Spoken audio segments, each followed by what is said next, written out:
تعرفوا إن سحور رمضان كل الأطباق اللي فيه ممكن تتعمل بطريقة صحية وخفيفة وتساعدنا نخرج من رمضان مرتاحين ومش زايدين في الوزن ولا عندنا مشاكل في الهضم. حاجات بنضيفها وحاجات بنقلل منها وحاجات بنعملها بصورة معينة. كلنا بنحب الطعمية أو الفلافل على السحور بالحمص أو بالفول، الاتنين فيهم بروتين كويس قوي، بس نعملها في الاير فراير أو في الفرن. ولما بيكون عليها طحينة بتبقى غنية بالحديد والدهون الصحية. تاني حاجة الجبنة، ويا سلام لو معاها طماطم وعليها زيت زيتون وتوابل. وفي أكتر من شكل وطريقة ممكن نعمل بيهم الجبنة علشان ما نزهقش إننا بناكل نفس الحاجة كل يوم.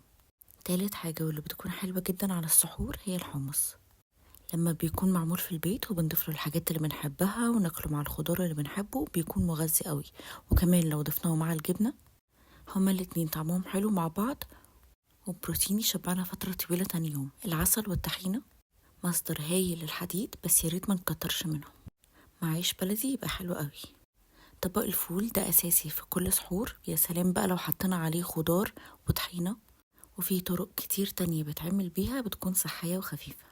البطاطس والبطاطا من غير زيت كتير في الفرن أو الإير فراير بيبقوا حلوين جدا. طبعا مش هننسى الزبادي مع الفاكهة، والبيض مع الحمص والخضار، والعيش البلدي المليان ردة وألياف. قولولي بتحبوا تتسحروا ايه؟